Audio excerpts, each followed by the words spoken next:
Hi, friends. Welcome back to Live at the Roxy.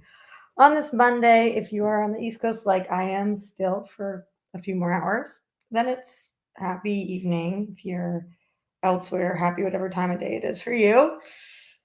Sup, Steve and Manny and Jake and Jeremy and everybody slowly rolling to the show. Sorry, I've been so motherfucking inconsistent with Live at the Roxy for the last month. We're gonna get back on track soon, I swear it. Sup, Ryan, and all of the people, Sam, Mohammed. So much love. Okay, so lots of stuff to talk about today. Streamlabs.com/Roxy Stryer, super chat in, questions, comments, concerns, all the things, send them in. I am currently in my dad's office back in Boston. I've been here for 9 or 10 days, and I'm hopefully gonna come. I'm coming back tomorrow, trying to make it back in time for a screening of The Flash. But I have to move my flight in order to do that. And right now, if I move my flight, it's $1,000. I'm hoping that if I wait until same day, I'll get that same day because I have free same day change fee or no same day change fee. So hopefully there's still flights and I'm able to move it earlier. Although I'm kind of also hoping it's not because I want to stay here for forever. Just part of something that we're talking about today. So, it's so crazy. I'm thinking about today, like, okay, I know I want to go live. What do I want to talk about? Do I want to talk about all the reviews of The Flash and Transformers and Spider-Man? Didn't really feel like it. Although, if you guys want to talk about that, we're absolutely able to do that. And I'm like, okay, what's interesting to me? There was a couple of different news stories I saw that were interesting to me. None of them really movie related. One of them about their ability to possibly, uh, this is fucking crazy, and we're definitely going to talk about this. Record your dreams. They've granted this. I think it's this Japanese technology that records your dreams so you can play them back. It's a whole thing. I'll read you guys an article on it. But I was just kind of thinking about how I've, as you guys know, just been struggle bus central this year. And it is just so wildly important to reset sometimes and kind of asking ourselves, like, what is it that we do to reset? What are we able to do to reset? For me, as you guys know, I'm one of the lucky ones where coming home is a reset for me. Uh, but just talking a little bit about that and what that looks like for you guys.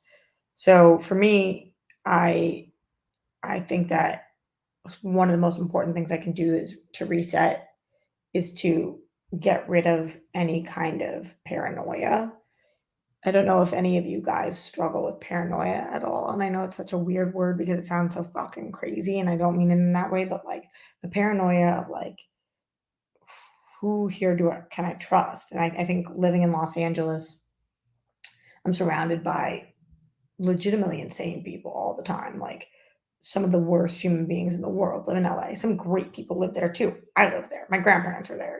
Like there's people I love, but it is, you're just surrounded by true psychopaths sometimes, and trying to figure out who can I trust, who actually loves me, who has my best interest at heart, and consistently having to deal with agents and managers and colleagues and friends and foes and people that just you don't know really where they stand.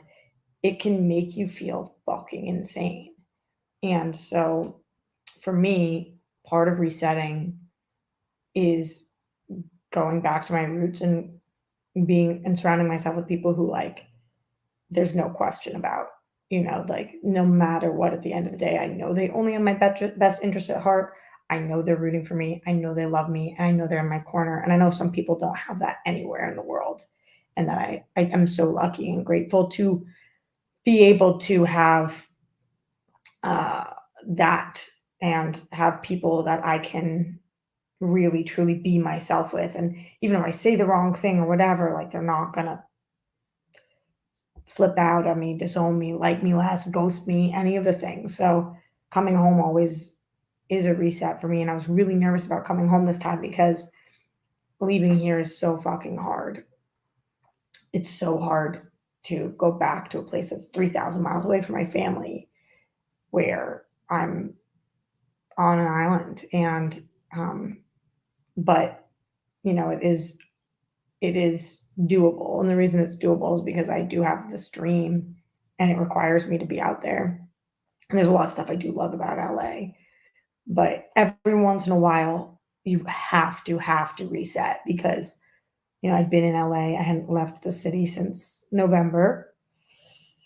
And every few months, even if it's for a weekend or whatever, you gotta get the fuck out of there sometimes, or at least I do. Everybody's got their own different things. So, talking a little bit about what you guys do to reset, what I do, other little things you can do when you can't get out of town or when you can't be with your family or when your family doesn't do that for you. So more on that today. Let's check in with you guys. Like I said, streamlabs.com/Roxy Stryer, super chat in what it is you guys want to talk about. What tips, tricks do you guys have? Share them with me. It is my last day and night here, so I'm not going to be here for too long, but I did want to check in with you guys before I do fly back. I will be back with you guys this week. Don't you worry. Don't you worry. What kind of voice? Who the fuck knows? But it is. Oh, and I think I did tell you guys my Logitech officially did shit the bed. So I'm just streaming from my camera here until I can figure that out. But kind of just trying to not stress so hard about it. Okay, so my camera quality isn't great right now. Tis what tis. Tis what tis. Tis what tis. I walked around today, my hometown. Went on like a 3-hour walk. And I was walking from my house to the cemetery where my mom is, which is like one of my favorite places in the world. Talk about grounding. And I I walked there a week ago too with a friend of mine, but this time I was like, I just want to go on this kind of solo journey and put in headphones, kind of bobbed and weaved throughout my city and walked by where I went to school as a kid and preschool. I took some pictures. I posted them on Instagram if you guys want to see kind of some of the stuff. And just kind of thought about where am I right now? How do I Okay, so one of the pausing for a second. One of the things I've been talking to my therapist about is this concept that I don't know if any of you guys are going to be like, oh my God, no shit, rocks. But to me, this was like mind blowing, which again, to you might be like, yeah, no shit, of course. But to me, just hit me like a ton of bricks. She was like, Roxy, you have no peace. You're not at peace with you have no peace, you have no inner peace. And I was like, mm-hmm. This I know. I have no peace. That's true. I'm not at peace with any aspect of my life. And she said to me, what do you think it would take for you to find peace? I started going around to each of the kind of buckets and boxes and what I thought it would take for me to find peace, right? Like being able to spend more time with my family back home, finding the love of my life or my person, and being able to start a family with them, booking my dream job and having my own show and being a regular on that show. Just all the things that I feel like would bring me, having Grammy and Papa be in constant good health and just making all of these things, thinking about okay, these are all the things that would bring me peace. She said to me, and she didn't say it was a trick question, but it kind of was a trick question because she was like, do you know that a person can have peace without a single thing in their life changing? I said, what do you mean? She was like, a person can have peace without any circumstances in their life changing. Peace does not come from uh, different circumstances can bring types of peace and joy, but inner peace doesn't have to come from anything changing but you. And I said, I don't feel like that's accurate. She kind of was laughing at me, but I was like, I don't feel like that's true. And she's like, okay, well, it is. It is true. And so having to now kind of reassess what it is that I even think peace means and why I don't have it and why I never have had it So anyway, that being a little bit of a backstory to my walk today. As I'm walking, I'm just kind of thinking like, what, like, where am I in life? What is it that I prioritize? What is it that I want? What is my plan to get there? And how do I feel good more often? Because I just am so all the time. I mean, what this is, I don't know, like tapped, fucked up, sad, depressed, anxious, paranoid, whatever, like all those things. And when I'm here, I don't feel that. But the solution is not being here because of a couple of different reasons. Number one, the solution is not being here because the only thing that feels like it would kill me is not following my dream. Number two, because being here, I wouldn't feel like it feels now if I lived here. It feels this way because I'm not, I'm working while I'm here, but like I'm on vacation and everybody kind of moves heaven and earth to, I don't know, moves heaven and earth, but like everybody knows I'm in town for a week. So everybody comes by to see me and it's like feels so full and like it just feels amazing to be with these people all the time. But if I lived here, my life wouldn't be like what it is for the week that I'm back here, um, in the winter months too. So just trying to think about like, what does it take for me in my life to find peace and happiness even for moments every day, and trying to go through all those steps. It's kind of daunting, but I mean, what is more necessary than that? Like, if it's not that, then what the fuck is it? And as I'm walking to the cemetery and through the cemetery, and my mom is in the most beautiful, beautiful cemetery. And you think about like every single one of these people had a life. You're reading some of the headstones and footstones, and like some of those lives were way too short. Some of those lives are longer. You just don't know. And um, I just felt like an extreme amount of, I don't know, a need to not keep living the way that I'm living right now, like, which is just like so sad and stressed all the fucking time. And having to do kind of what it takes to not be in that headspace. So, anyway, I think I'm early on in my journey. The therapy has been really great. I've taken a few weeks off of it because money and things, but just kind of like reassessing different things and being home has been really great and a nice reset, and reminding myself that there are people in LA that do, when I'm around them, I do feel good, to try to maximize my time with them and minimize my time with the people when I'm around them for whatever reason that I don't feel good and it feels like fucking off. Okay, going to you guys. Let's see what's going on. Streamlabs.com/Roxy Stryer, super chat in. What do you guys do to reset? What do you guys, um, does this relate to anybody? Doesn't have to. I just went to look. No Streamlabs so far. Maybe you guys are on the struggle bus as hard as I am this month. Oh boy. Oh boy. Being freelance, taking off time to come here. You freelance people, you feel me. Okay, well, there are a couple other things that I do want to discuss. Maybe this isn't hitting home for you guys. And if it's not, then I totally understand some of you guys. This is the best part. If this conversation doesn't hit home for you, I'm stoked for you.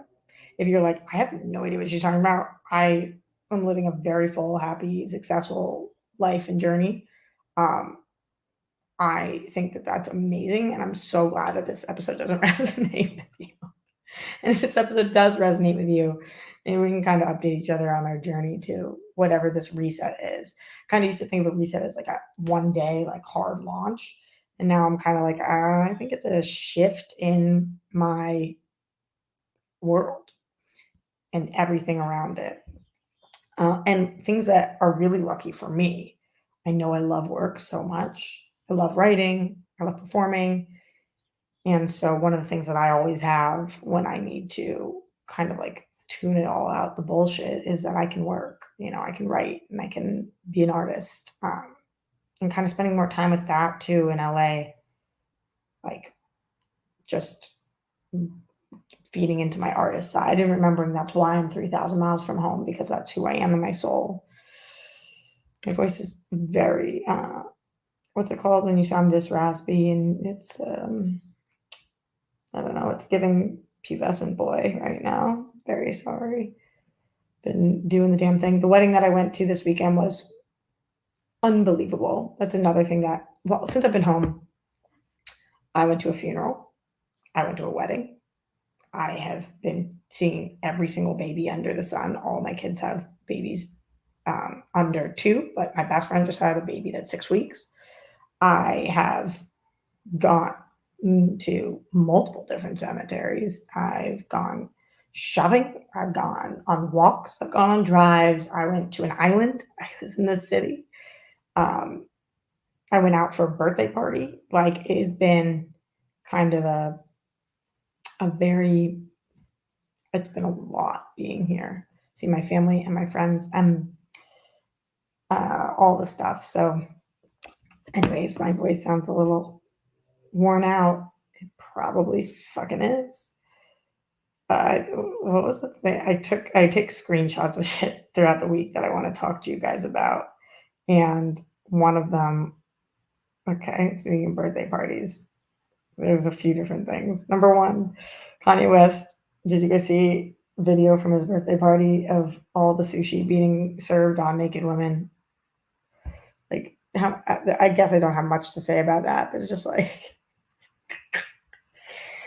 something that's actually been bothering me recently, which is taking every ounce of self restriction for me not to say to my friends, but like, I have some very close friends that are nonstop posting Kanye West songs right now on their Instagram as like part of their videos and on their stories and all this stuff. And everybody's got different thoughts on separating the art from the artist. And honestly, for people who are listening to Kanye right now, I think it's kind of weird, but I listen to some evil people as well. It doesn't feel as close to home in this moment, but there's a lot of artists that are Motley Crue, people who have done some fucking bad things.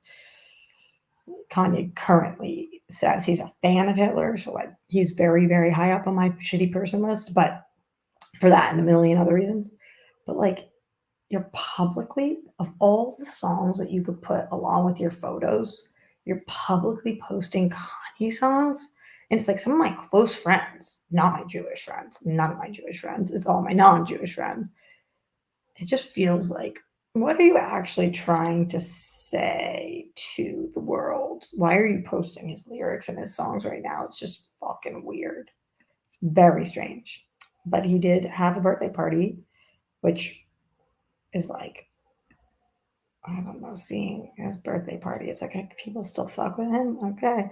And he had all these naked women lying down with sushi all over them, kind of like the photograph we did for the World Girls with Steph, but then people just eating the sushi. It was just so fucking weird. Like, oh my God, you still get to live this like billionaire lifestyle, even though you've lost a lot of money. And it's just like, what?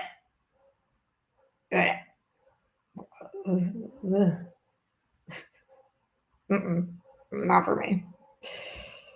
What do you guys think? Would it bother you if somebody is posting an artist that you know is homophobic, sexist, racist, anti-Semitic, which is a form of racism, right after they did something? Or do you guys think separate the art from the artist?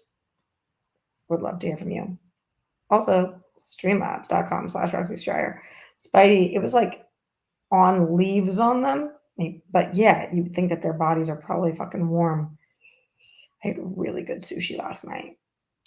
There's this place here called Fuji, and it was a truffle tuna sushi. Oof, really good. Really, really, really good. Okay, I want to talk to you guys about this dream thing, which I thought was really cool. So, this was posted from Mindset Therapy, and they said that Japanese researchers successfully developed a device that will be able to literally play back your dreams in video sequence. I saw this, stopped, read this post. Curious your guys' thoughts on this. Okay. Have you ever thought to record and play back your dreams like a movie? Certainly your answer will be no, but now recording your dreams is not a dream anymore. As if through a miracle, Japanese scientists have discovered a method to record your dreams by means of magnetic resonance imaging scanner, that's an MRI machine. According to the studies, the scientists have used two techniques to achieve the goal of the dream reading machine. In the first technique, a person was asked to sleep in the MRI machine and allowed to dream about something. Scientists used the EEG readings to identify when the person began to enter a dreaming phase. In the next stage, the person was woken up and asked to recall what he was dreaming about. It was reported that the process was repeated nearly 200 times for each person. I'm super duper interested in this. Would love to know more. As technology is changing, I mean, I keep seeing like Elon just posted about augmented reality is amazing, and then there was an image of a girl's boobs across the table from him. We are seeing more and more. Apple is about to do that thing with the phone where if you record your voice into it for 15 minutes, then it can become your voice, speak like you in any capacity. All of the scams that are going on that we've talked about on this show and on the World Girls with people using each other's voices to try to con people out of whatever. All of this is just, there's just so much augmented reality, AI, like recreations of things in all different forms. Do you guys feel like this is similar to that, or do you feel like being able to record your dream sequence or anything like that actually would cause you to understand yourself better and or to almost live two lives at once? Like if we can actually every day know what we're dreaming and that is a different world, is that equally us and our world as our actual world is?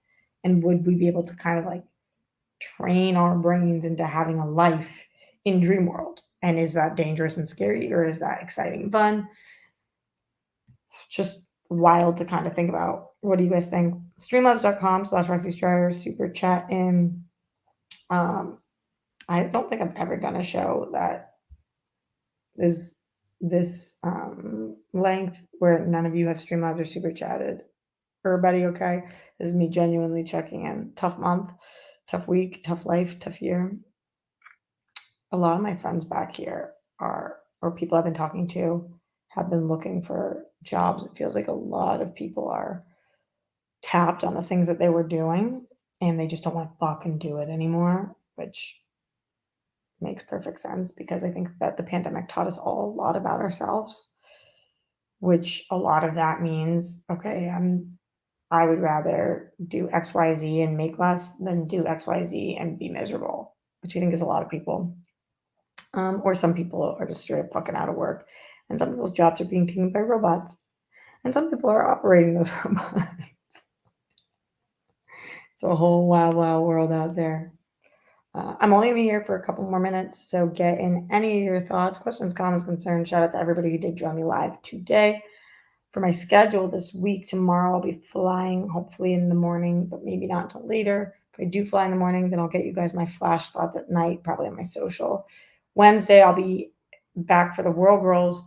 We're trying to get into a screening of Indiana Jones. I'm trying to get, I have a +1, but I'm trying to get a +2 for the girls right now. So if we do that, we might do the show a little early on Wednesday, but if not, we'll do it normal time. We'll keep you guys posted on that.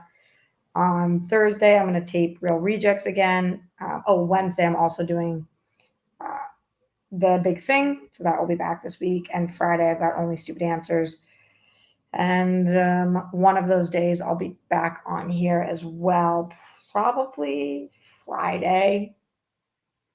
That sounds about right. I just sold my Blink 182 ticket.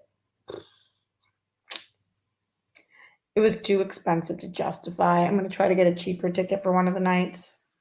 We will see how that goes. I'll keep you guys posted. And then, yeah, it's a bummer that I'm leaving my dad before Father's Day weekend, but at least I'll be back in LA so I can see Papo because I think that his son is not going to be there. So It'll be good to be there. But just like Mother's Day is difficult for me, I know Father's Day is tough for a lot of you guys. I see some of you talking about it in here right now. So you're on my mind, you're in my soul. I get it. Challenge. It's a challenge. Look at that. Mike Joyce saving the day. Streamlabs.com/Roxy Stryer. Our first and only. He said that dream recording sounds like what Jim Carrey's Riddler created in Batman Forever. Hopefully the creator isn't a villain too. I mean, I think it's interesting. Like if it could be a home device or something that we could each use to know ourselves better. But if those dreams are used like against us or any form of public format, that would be fucking crazy, right? Very villainous. What's up, Jake? Jake Slitter says, "Hey, Rox. I hope you've had a happy time back at home with the fam. Did you get a chance to check out the Idol episode 2? Thanks so much for the question. I haven't yet. You guys know I saw the Idol 1. I thought it was fine. It's not good, not horrible, not controversial as much to me as Born. I see people tweeting about it, like on both sides. This is why this world is so fucking annoying. Some of the people I know are tweeting about it like that it's like sexy and dope and amazing and so like riveting. Fine. Some of the people are like, if you like this, it's like you're a fucking crazy creeper, blah blah blah. Fine. I don't get it. It's just like so average to me. I'm definitely gonna check out the second one, but the first one was meh. The second one, it had a huge drop off in viewership, I think 12%. I'll still watch, and I'll let you guys know how I feel about it. The show I really want to start watching is this show called Alone, and my dad was telling me about it. Has any of you guys watched that show? You're dropped off in the middle of nowhere alone, and you have to survive, and the person who survives the longest gets $500,000. I said to my dad, I was like, I could do that. He was like, Rox, people train their whole lives for it. What the fuck are you talking about? I guess I was wrong. Well, a huge thank you to Mike Joyce and to Jake for being my two financial supporters of the day, and a thank you to everybody else who's here for being a audience supporter. I appreciate you guys so much, more than you'll ever know. And I'll be back with you soon and across the board on all different networks all throughout the week. So wish me luck on the flight situation. Thank you guys to everybody who is here and will continue to be here. And all the things. Stay safe, stay sane, put down the toilet seat and lid. We don't want those plumes. Don't drown with the Holocaust. Justice for all the people who lost their lives due to excessive force. My body, my choice, wherever you're on the rainbow. We love you. Happy Pride Month. We stand with the women of Iran, some of the bravest women we've ever seen. And Glenn, the Zen one himself, we're thinking about you. Golden sparkles to you. And to anybody else who needs a little golden sparkle in their life right now. I hope you get that reset if you need it. I think that if you're feeling burnout or extreme fatigue or paranoia or anxiety or depression in a level that you are not used to or doesn't come around too often, it's very important to think about resetting the best way that you can. Whether that is taking a day trip, a week trip, a walk, a doing some of the things that bring you joy, watching some of those childhood movies, going back to the basics. Talk more about it in the weeks to come. So much love to all of you guys, and I will see you soon. Later.